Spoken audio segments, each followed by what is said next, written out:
Assalamualaikum warahmatullahi wabarakatuh.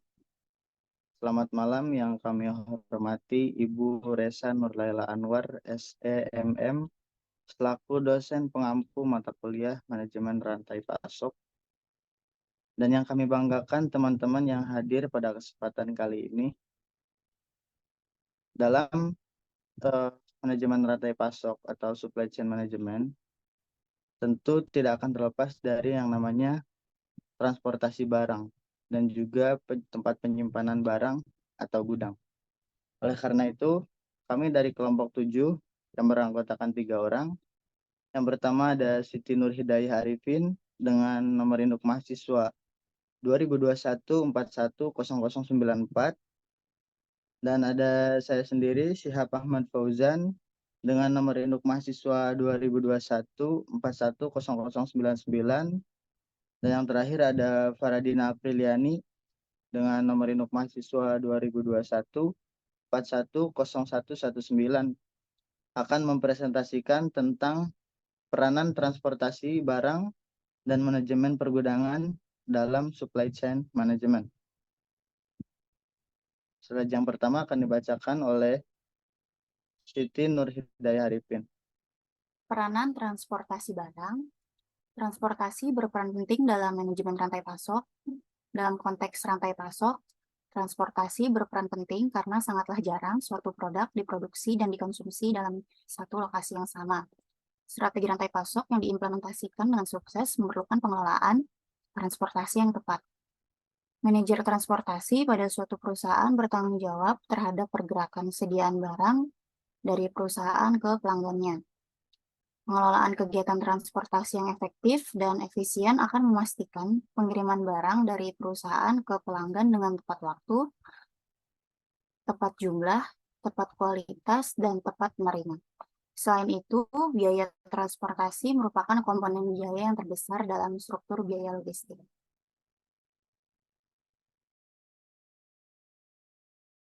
Istilah-istilah dalam transportasi. Yang pertama ada istilah mode of transport atau moda transportasi.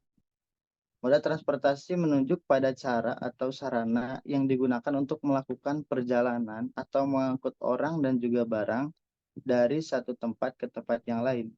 Moda transportasi mencakup berbagai jenis, mulai dari mode darat, udara, air, hingga mode pejalan kaki. Contoh mode transportasi yaitu yang pertama ada mode darat, bisa memakai mobil pribadi dan juga kereta api. Yang kedua ada mode udara, yaitu memakai pesawat terbang. Yang ketiga mode air, menggunakan kapal feri. Yang terakhir ada mode pejalan kaki. Yang kedua ada means of transport atau armada transportasi. Armada transportasi merujuk pada kumpulan kendaraan atau sarana transportasi yang dimiliki atau dioperasikan oleh suatu organisasi atau perusahaan untuk mengangkut orang atau barang dari suatu tempat ke tempat yang lain. Contoh armada transportasi meliputi armada angkutan umum seperti bus dan juga kereta, armada pengiriman barang, ada truk dan juga kapal, armada penerbangan seperti pesawat kargo, yang terakhir ada armada kendaraan pribadi yaitu mobil perusahaan. Yang ketiga, ada type of means. Type of mean of transport atau jenis armada transportasi. Jenis armada transportasi merujuk pada klasifikasi atau kategori-kategori yang digunakan untuk membedakan berbagai macam kendaraan atau sarana transportasi dalam suatu armada. Selanjutnya ada multimodal transport atau multimodal transportasi, mengacu pada penggunaan lebih dari satu moda transportasi dalam satu perjalanan atau rantai distribusi. Konsep ini mencakup integrasi berbagai jenis transportasi seperti darat, udara, air, atau rel untuk mencapai tujuan akhir. Selanjutnya ada unimodal transport atau road transport. Road transport atau transportasi darat merujuk pada aktivitas pengangkutan orang atau barang melalui jalan atau jalur darat. Ini melibatkan penggunaan berbagai jenis kendaraan yang dirancang untuk beroperasi di atas permukaan jalan seperti mobil, truk, bus, sepeda motor, dan lainnya. Transportasi darat adalah salah satu moda transportasi yang paling umum yang digunakan di seluruh dunia dan sangat penting untuk mobilitas dan distribusi barang. Oke, selanjutnya ada pihak-pihak dalam transportasi. Yang pertama ada pengirim atau shipper dan penerima atau receiver. Pengirim dan penerima adalah pihak-pihak yang memerlukan pergerakan produk antara dua lokasi dalam rantai pasok. Umumnya pengirim berkepentingan terhadap penyelesaian transaksi penjualan pembelian produk. Lalu yang kedua, perusahaan penyedia jasa transportasi atau carrier and agent. Carrier merupakan pihak yang menyelenggarakan transportasi barang. Sebagai perusahaan penyedia jasa transportasi, carrier akan membebankan tarif angkutan semaksimal mungkin dan meminimalkan biaya tenaga kerja, fuel, dan biaya operasional kendaraan.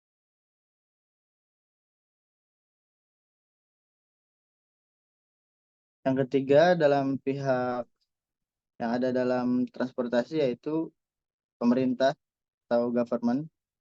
Pemerintah berperan dalam transportasi melalui penyediaan infrastruktur yang dibutuhkan, seperti pembangunan jalan raya, pelabuhan, bandara udara,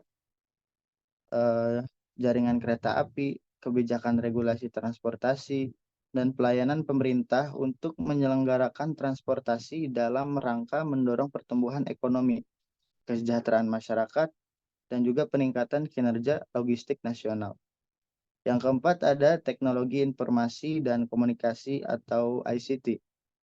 ICT ini diperlukan untuk menyediakan informasi yang akurat dan juga real time antara pelanggan dan juga pemasok atau antara pengirim dan juga penerima. Yang terakhir ada masyarakat atau publik. Pihak terakhir dalam sistem transportasi adalah publik. Publik berkepentingan terhadap kebutuhan transportasi yang dapat dijangkau dengan mudah, biaya yang murah, aman, selamat, dan memperhatikan keberlanjutan lingkungan. Selanjutnya ada peranan manajemen pergudangan dalam SCM. Gudang merupakan tempat penyimpanan barang atau bahan, baik berupa bahan baku atau raw material, barang setengah jadi atau work in process, atau barang jadi finished goods. Aktivitas di dalam suatu gudang mencakup penerimaan, penyimpanan, dan pengiriman barang atau bahan dari suatu tempat ke tempat berikutnya. Berikut adalah contoh gambar pergudangan dalam sistem logistik dan rantai pasok. Selanjutnya yaitu beberapa fungsi gudang. Fungsi gudang yang pertama yaitu sebagai terminal konsolidasi atau consolidation terminal. Berfungsi sebagai tempat untuk mengumpulkan barang yang berasal dari beberapa lokasi asal, misalnya pabrik, untuk disalurkan ke lokasi tujuan atau misalnya retailer. Masing-masing pabrik berbeda lokasi maupun barang-barang yang diproduksinya, sehingga fungsi gudang di sini sebagai tempat pengumpulan dan juga pengaturan barang-barang sebelum dikirim ke lokasi tujuan.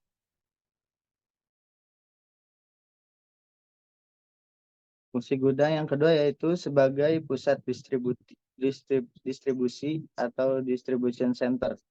Digunakan sebagai tempat pengumpulan dan penyimpanan barang atau produk sementara waktu dari suatu lokasi, misalnya pabrik, untuk selanjutnya dikirimkan ke beberapa lokasi tujuan jika dibutuhkan.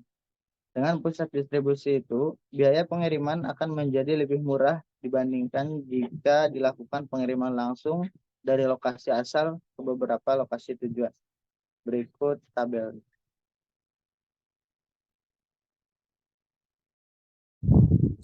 Selanjutnya, fungsi gudang yang ketiga adalah gudang sebagai tempat bulk operation, berfungsi sebagai tempat untuk memecah barang atau produk yang dikirim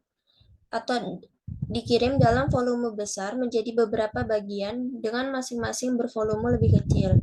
Hal ini dilakukan karena pengiriman dari tempat asal atau misalnya pabrik dalam volume besar, misalnya untuk alasan efisiensi biaya pengiriman.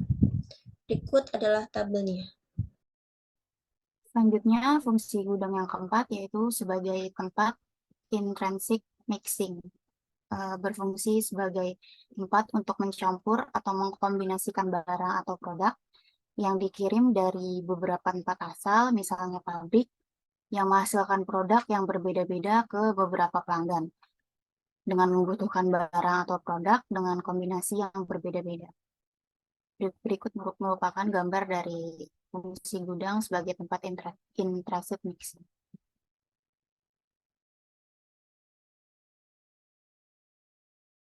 Yang kelima, gudang dapat digunakan sebagai tempat untuk melakukan cross-dock operation, yaitu tempat untuk melakukan penerimaan barang dari lokasi asal, misalnya pabrik, dan langsung dilakukan pengiriman barang tersebut ke lokasi tujuan, seperti retailer atau pengecer. Proses penerimaan dan pengiriman dilakukan dalam waktu yang relatif cepat, sehingga tidak terjadi proses penyimpanan barang atau produk. Cross-dock operation dilakukan dengan beberapa alasan atau tujuan. Salah satu alasannya adalah karena barang atau komoditasnya bersifat perishable atau mudah rusak, misalnya sayur. Dalam kenyataan, suatu gudang bisa digunakan untuk menjalankan beberapa fungsi sekaligus. Selanjutnya ada studi kasus optimalisasi transportasi barang dan manajemen pergudangan dalam SCM. Deskripsi masalah perusahaan XYZ, distributor produk elektronik menghadapi tantangan dalam manajemen rantai pasok SCM. Terdapat masalah dalam transportasi barang yang tidak efisien dan kurangnya pengelolaan yang baik di pergudangan menyebabkan keterlambatan pengiriman dan biaya operasional yang tinggi. Peranan transportasi barang. Pertama, perusahaan mengalami kesulitan dalam pemilihan rute yang optimal untuk mengurangi waktu tempuh dan biaya transportasi. Seringkali pengiriman terhambat karena jadwal pengiriman tidak terkoordinasi dengan baik. Penyelesaiannya adalah implementasi sistem manajemen transportasi atau TMS untuk memantau dan mengoptimalkan rute pengiriman secara real time. Yang kedua, penjadwalan pengiriman yang terkoordinasi dengan mitra logistik dan penyedia jasa transportasi untuk menghindari tumpang tindih dan keterlambatan.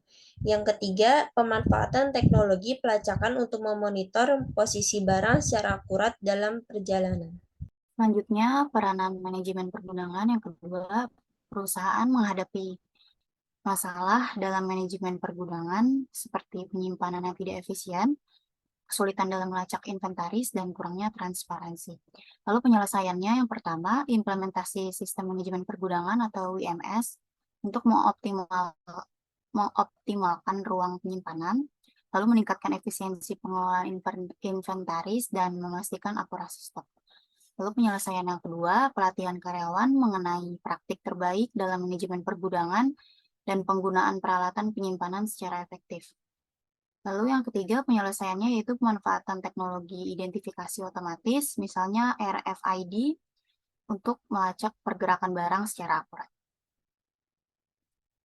Lalu manfaat keseluruhannya yaitu dengan memperbaiki peran transportasi barang dan manajemen pergudangan, perusahaan dapat mengurangi biaya operasional, meningkatkan efisiensi rantai pasok, dan juga memberikan layanan yang lebih baik kepada pelanggan.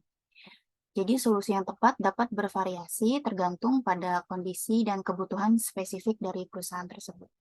Baik, kesimpulan yang dapat kami ambil yaitu dalam supply chain management atau SCM, peran transportasi barang dan manajemen pergudangan sangatlah krusial.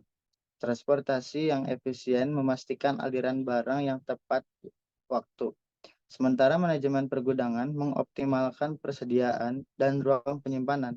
Sinergi antara keduanya didukung oleh teknologi dan koordinasi yang baik, merupakan kunci untuk mencapai efisiensi biaya, kendala operasional, dan kepuasan pelanggan dalam supply chain management. Baik, terima kasih. Mungkin sekian presentasi yang dapat kami sampaikan. Mohon maaf bila ada kekurangan. Wassalamualaikum warahmatullahi wabarakatuh.